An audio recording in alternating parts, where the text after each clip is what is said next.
Baik, kita masuk ke substansi perkuliahannya, perencanaan dan pengendalian logistik. Nah, ini kan judul subjek course-nya ya. Apa yang kita bahas pada kesempatan hari ini ada 4 poin. Pertama, saya akan bercerita definisi logistik sebagai sebuah sistem atau sistem logistik. The second point, saya bicara problems dalam dunia logistik, kemudian ragam-ragam dari sistem logistik itu sendiri. Finally, kita discuss tentang lingkup dari logistik planning and control. Nah, saya mulai dulu dari logistik ya. Logistik ini sering diucapkan ya dalam kehidupan sehari-hari. Kadang-kadang logistik itu diasosiasikan dengan makanan, konsumsi. Ini logistiknya tersedia enggak gitu. Nah, itu asosiasinya mau makan siang, mau makan malam gitu ya. Ini logistiknya tersedia atau enggak? Caranya ya snack gitu-gitu ya. Jadi sebenarnya apa sih logistik itu secara saintifik? Ya memang benar, logistik itu ya barang. Tapi lebih spesifik dia stok barang. Nah, persoalan logistik itu berasal dari persoalan inventory. Gitu. Hanya saja ditambah dengan transportasi ketika kita bicara ada di satu tempat permintaan barang, tetapi barang yang tersedia itu ada di tempat lain. Maka persoalannya gimana kita mentransport produk yang ada di sini. Contoh, barang itu tersedia di Pekanbaru. Nah, ada permintaan di Jambi, di Bukit Tinggi. Terus gimana tuh cara kita ngasih barang yang ada di Pekanbaru ini ke Jambi dan ke Bukit Tinggi? Nah, maka di situ kita akan muncul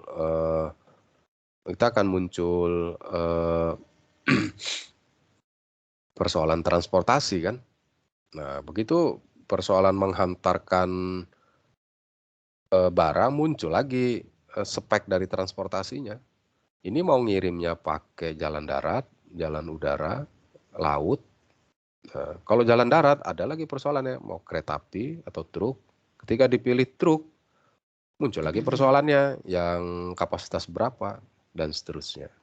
Nah, ternyata persoalan-persoalan kata logistik yang diasosiasikan konsumsi makanan itu tidak sesederhana asosiasi itu gitu. Tapi makna kata dari logistik itu adalah stok barang memang. Nah, barang itu bukan hanya barang konsumsi manusia, tetapi barang dalam pengertian industri, dalam pengertian luas gitu. Nah, itu kita bicara logistik. Lalu ada frasa lain, logistik manajemen. Apa ini? Gitu ya. Nah, manajemen logistik didefinisikan sebagai bagian dari proses supply chain. Ya, jadi manajemen logistik itu bagian dari supply chain. Jadi kalau jadi supply chain kalau dipandang sekali lagi ya, supply chain kalau dipandang sebagai sebuah fungsi, maka di dalamnya ada variabel logistik. Jadi logistik itu subset ya, himpunan bagian dari supply chain. Jadi supply chain ini kalau sebuah himpunan, maka elemen-elemen himpunannya itu, anggota himpunannya itu adalah salah satunya adalah logistik. Nah, maka di sini definisi dari manajemen logistik adalah bagian dari proses supply chain yang meliputi perencanaan, pengimplementasian, pengendalian.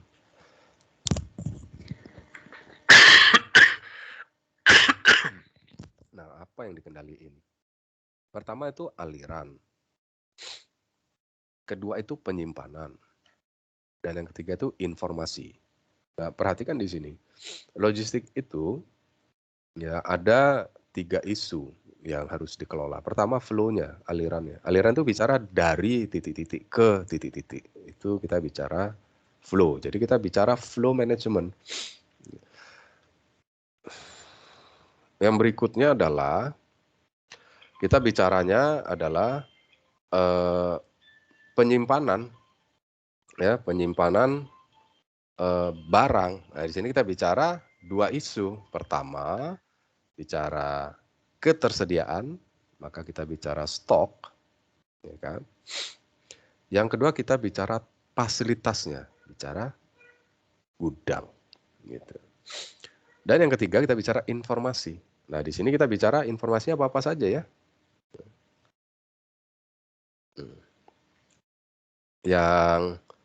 Yang semuanya itu kita kelola sehingga efisien, efektif dari titik asal, original destination, ke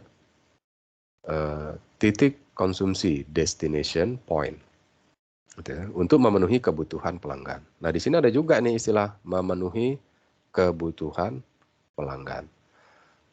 Artinya apa? Manajemen logistik itu startingnya adalah customer requirement. Customer kita maunya apa ini? Nah, setelah Anda bisa definisikan apa yang menjadi customer requirement, baru saudara bicara how to manage flow and then how to manage storage or inventory and then how to manage information sehingga we can meet the customer requirement. Jadi saudara tidak akan bisa manage ya jika saudara belum bisa memahami atau bahasa lain mendefinisikan customer requirement gitu. Nah, ini harus jadi titik awal. Nah, apa contoh-contoh dari kebutuhan pelanggan itu? Ya sederhana.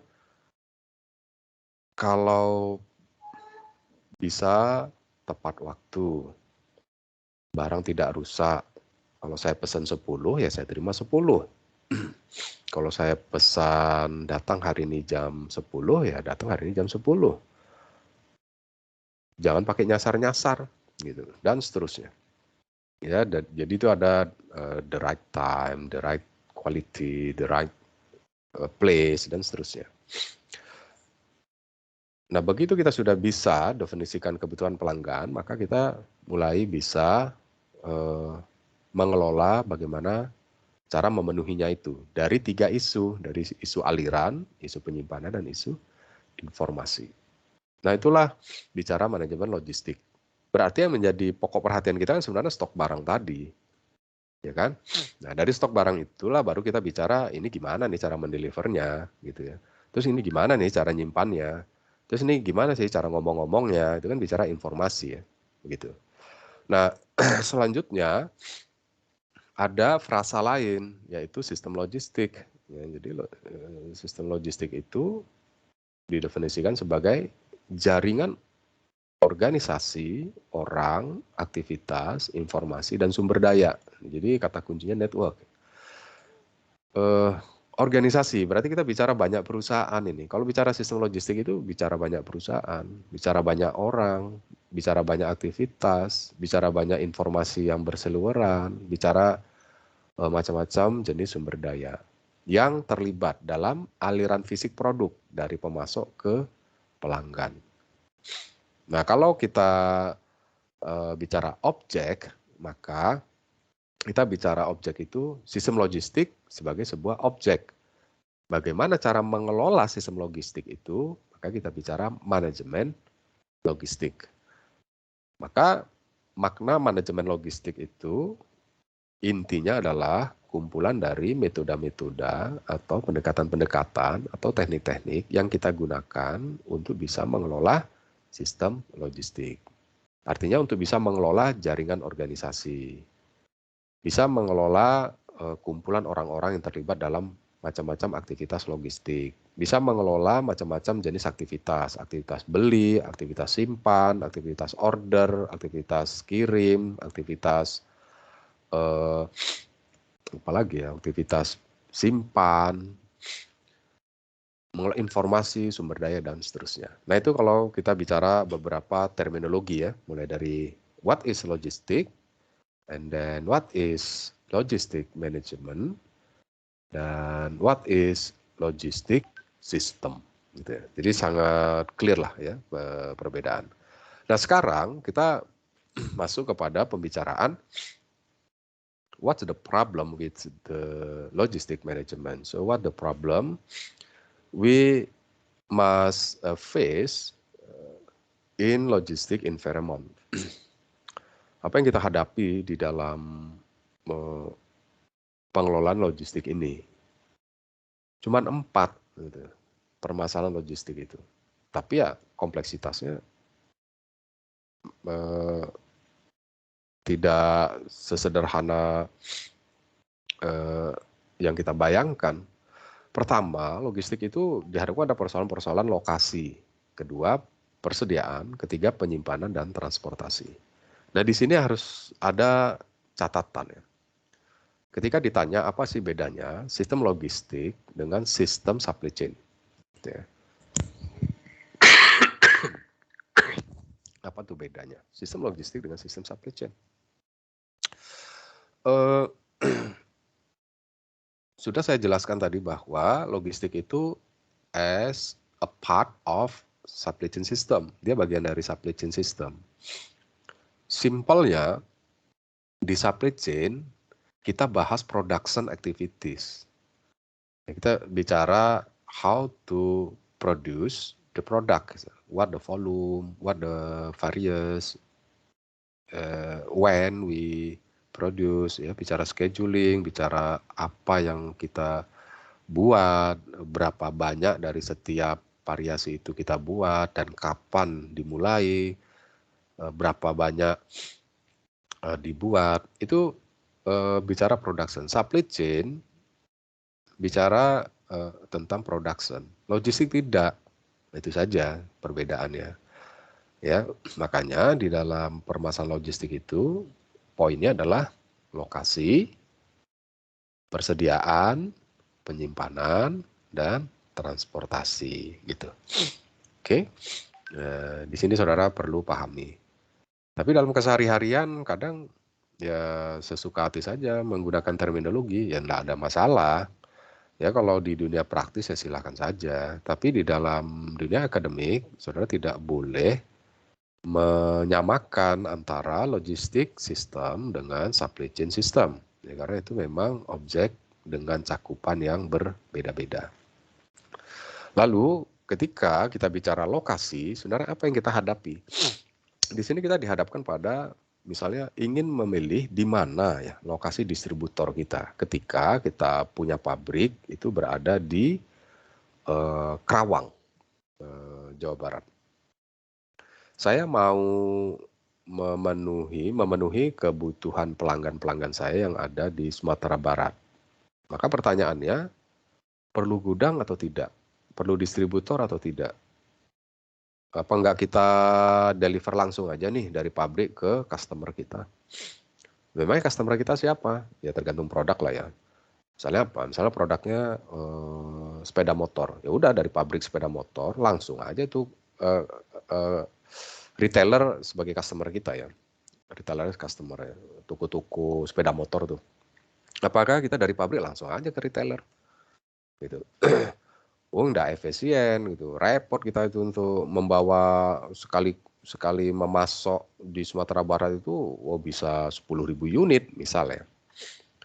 Gimana cara nganternya sebanyak itu retailernya itu? Bagus dikonsolidasikan aja dulu di satu distributor gitu. Maka muncul pertanyaan, kalau ingin dikonsolidasikan, Sumatera Barat itu kan banyak kota-kotanya. Lokasinya di mana? Di Padang kah, Bukit Tinggi, Pariaman, Solo, di mana? Nah, disinilah yang disebut namanya persoalan pemilihan lokasi. Tentunya akan muncul banyak kriteria ketika kita ingin memilih lokasi ini. Nah, logistik, supply chain itu tidak boleh keluar dari strategi pemasaran. Gitu ya. Kalau memang kita ambil contoh multi-level marketing produk, produk-produk yang memang menggunakan teknik direct selling, penjualannya secara langsung. Ya, penjualan secara langsung. Ini bisa jadi kita akan menggunakan jaringan logistiknya itu yang langsung dari pabrik itu langsung aja ke salesnya. Ya. Bisa aja begitu kan, meskipun ada katanya stokisnya macam ya. Ya itu yang dimaksud sebagai logistik network. Ketika kita memutuskan strategi pemasaran kita menggunakan distributor di satu kota di dalam sebuah provinsi, maka kita dihadapkan pada persoalan memilih lokasi. Nah, kemudian di dalam persoalan lokasi ini muncul lagi turunan persoalannya. Kalau kita bicara memilih lokasi gudang, maka di situ muncul persoalan apakah gudang itu milik kita bangun sendiri atau kita sewa. Muncul lagi persoalan.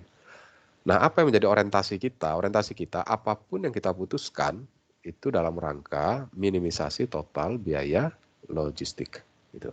Yang kedua, kita bicara tentang inventory, level of inventory, tingkat persediaan inventory-nya. Ya.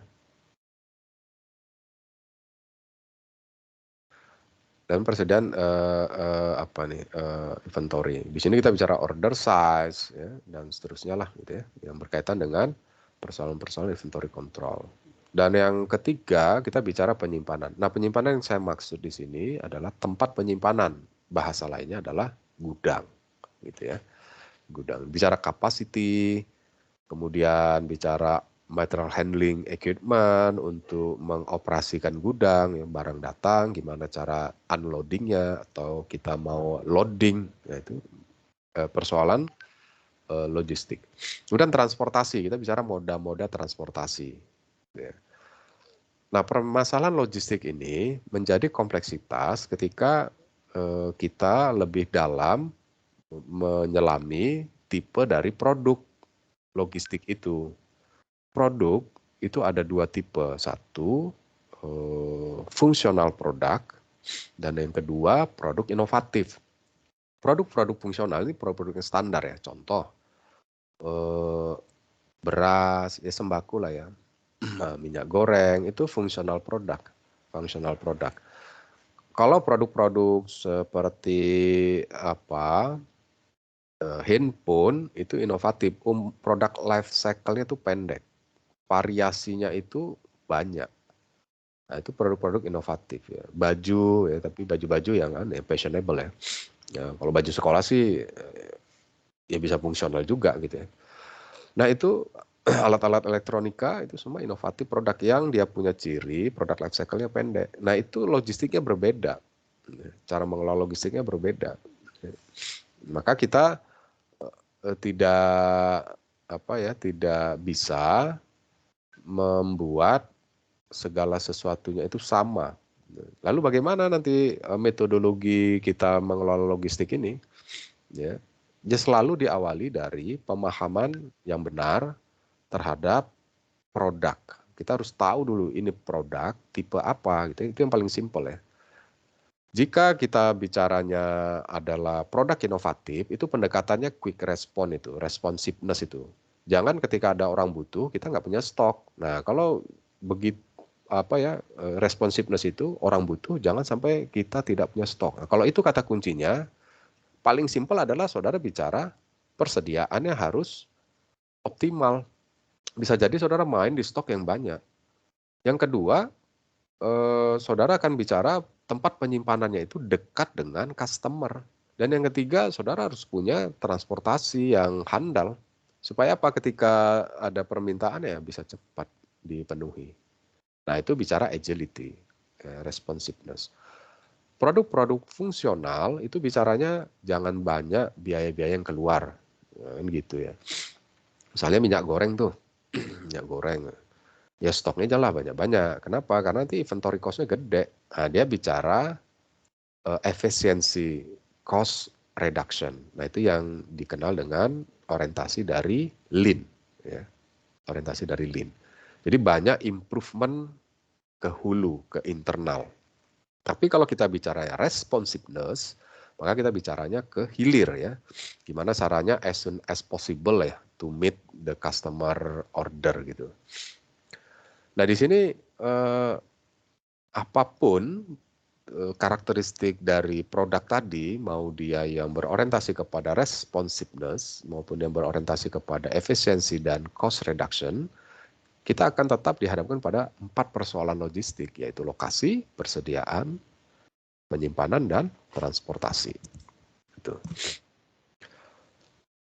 Nah, saya sampaikan juga logistik ini, ya meskipun kita dihadapkan pada 4 isu, ya, tapi di dalam real, dunia realnya, logistik itu bisa dipetakan ya menjadi 3. Satu, logistik bisnis dan industri, ya, kemudian logistik militer atau peperangan, dan logistik kemanusiaan atau bencana. Gitu ya. Nah, kenapa ini bisa dianggap ragam? Karena berbeda. Gitu ya. Kalau kita bicara logistik bisnis dan industri, ini profit oriented. Maka kalau saudara bicaranya responsiveness, Anda akan bicara maksimisasi revenue. Gitu ya. Ya, scale of economic-nya itu didorong ya untuk maksimisasi pendapatan. Artinya apa? Kalau maksimisasi pendapatan, saudara akan jual sebanyak mungkin produk. Gitu. Profit margin memang tipis, ya. Makanya saudara main-main di volume penjualan. Tapi kalau saudara bicaranya lean production, lean logistik, cost reduction dan efisiensi, ya itu functional product tadi. Nah, logistik bisnis dan industri itu selalu bicaranya minimisasi biaya, maksimisasi pendapatan. Pakemnya itu deh. Nggak ada bicara lain. Nah, sekarang coba kita bergeser. Logistik militer yang dimaksud di sini peperangan. Apa yang menjadi orientasinya? Kalau saudara bicaranya bagaimana meminimisasi biaya peperangan, maka ketika budget saudara tidak memadai, ya, orientasinya kan saudara ingin biaya peperangan itu minimal gitu. Akibatnya apa? Akibatnya penguasaan daerah peperangan saudara itu bisa lambat atau tidak luas. Nah, di sini yang perlu didefinisikan apa yang menjadi customer requirement dan siapa customer requirement. Kalau logistik peperangan atau militer, customer requirement-nya itu ya panglima tentara. Panglima tentara itu ukuran keberhasilannya ya bisa menguasai seluas-luasnya area peperangan. Nah, itu yang lagi tren isu di pemberitaan Rusia akan menginvasi Ukraina. Apa ukuran keberhasilan dari panglima tentara Rusia itu nanti? Ya bisa menguasai Ukraina sebanyak-banyaknya, seluruh wilayah. Kan begitu, itu ukurannya. Maka saudara nggak bicara minimisasi lagi, saudara sudah bicara maksimisasi area penguasaan militer. Gitu. Maka kegiatan di mana lokasi pusat komando, di mana lokasi zona-zona militernya dan seterusnya itu menjadi persoalan lokasi. Kemudian saudara bicara persediaan amunisi, saudara bicara transportasi tentara maupun barang-barang militer, saudara bicara gudang-gudang militer, itu tetap dihadapi ya di dalam logistik militer. Tetapi orientasinya itu sudah tidak bicara minimisasi, tidak bicara maksimisasi cost ataupun pendapatan, tapi di sini sudah bicara maksimisasi area penguasaan peperangan. Jadi kan berbeda deh. Persoalannya tetap masalah logistik militer akan tetap dihadapkan pada persoalan pemilihan lokasi, persoalan persediaan, persoalan transportasi, dan persoalan penyimpanan. Nah, kalau kita geser lagi, logistik kemanusiaan atau bencana. Kalau kita bicaranya minimisasi biaya, wah ini akan banyak korban-korban bencana alam yang akan meninggal akibat terlambat ditanggapi. Kenapa? Karena fungsi objektifnya minimisasi biaya. Oh, jangan segera dikasih bantuan kalau ada permintaan cuma 10 orang gitu. Biayanya mahal. Membawa 10 paket itu pakai helikopter gitu. Tunggulah dulu 100 orang. Nah, kalau seperti itu pola pikirnya karena berorientasi kepada minimisasi biaya, ya 10 orang yang sangat membutuhkan bantuan logistik tadi bisa meninggal gitu karena terlambat diberikan bantuan. Berarti logistik kemanusiaan atau logistik bencana ini adalah maksimisasi jumlah orang yang tertolong. Gitu. Tidak minimisasi biaya, tidak maksimisasi pendapatan. Tidak ada keuntungan yang diambil dari logistik kemanusiaan bencana maupun logistik militer. Gitu. Nah ini menjadi sangat kompleks ketika saudara menggeser persoalan bisnis dan industri menjadi persoalan logistik militer maupun logistik bisnis dan industri ketika digeser menjadi logistik kemanusiaan dan logistik kebencanaan. Nah ini ragam sistem logistik. Lalu spesifik logistik planning and control, apa skupnya? Nah hakikatnya manajemen logistik maupun secara spesifik perencanaan dan pengendalian logistik itu sama. Manajemen logistik tentu jauh lebih luas ya karena manajemen itu punya paling tidak ya 4 fungsi-fungsi pokok ya, fungsi perencanaan, fungsi pengendalian, fungsi directing, fungsi actuating ya, planning, actuating, organizing, controlling ya, pengorganisasian. Ketika kita bicaranya perencanaan pengendalian logistik ya ini lebih spesifik karena dibatasi pada pembicaraan bagaimana merencanakan dan bagaimana cara kita mengendalikan. Ketika kita membicarakan perencanaan maka kita bicara bagaimana cara memenuhi apa yang kita perkirakan, apa yang kita prediksi. Pada saat kita bicara kontrol pengendalian, saat ini kita sudah bicara operasional, dipraktekkan, diimplementasikan. Ini gimana caranya supaya apa yang kita rencanakan itu dapat tercapai 100%. Begitu. Maka lingkup kajian dari perencanaan pengendalian logistik itu ya tidak terlepas dari lingkup kajian manajemen logistik yang terdiri dari manajemen pembelian, manajemen persediaan, manajemen pergudangan, dan manajemen transportasi. Nah, manajemen persediaan, manajemen pembelian ini contoh-contoh persoalan yang akan dihadapi itu ya bicara bagaimana cara memilih supplier, ya, berapa banyak. Jika supplier untuk satu produk itu lebih dari satu, ya, produknya satu nih, tapi karena kebutuhannya banyak, sangat besar sekali, dan tidak ada supplier yang tunggal yang bisa memenuhi itu, maka kita multiple supplier. Atau ini strategi dari perusahaan untuk tidak bergantung ya kepada hanya satu supplier. Jadi multiple supplier. Nah di situ saudara bicara bagaimana memilih supplier, bagaimana cara optimisasi alokasi pasokan dari setiap supplier. Nah itu bicara manajemen pembelian. Manajemen persediaan ini bicaranya ya menjamin stok, ya. Menjamin sejumlah barang itu selalu tersedia ketika dibutuhkan. Nah kata kuncinya ketika dibutuhkan. Kalau ketika tidak dibutuhkan stoknya ada gimana? Ya itu yang kita sebut sebagai non-added value, ya, barang-barang yang tidak berkontribusi terhadap penciptaan nilai. Gitu. Maka di sini trade-off-nya supaya tidak terlalu lama barang tersimpan dan tidak terlalu banyak barang yang tersimpan, maka saudara harus manage dia. Kalau terlalu lama barang tersimpan, kita takut ya, rusak dia punya barang mutunya itu. Ya. Terlalu lama ditumpuk-tumpuk, ya, dipengaruhi oleh temperatur, rusak atau ada kegiatan-kegiatan yang tidak sesuai dengan SOP mengakibatkan kerusakan pada tumpukan barang. Nah ini bicara manajemen persediaan ya, bukan hanya menentukan ukuran pemesanan untuk bisa menjamin ketersediaan barang itu optimal, bukan hanya itu gitu ya. Bukan hanya itu saja. Manajemen pergudangan ini bicara fasilitas penyimpanannya, ya, termasuk di sana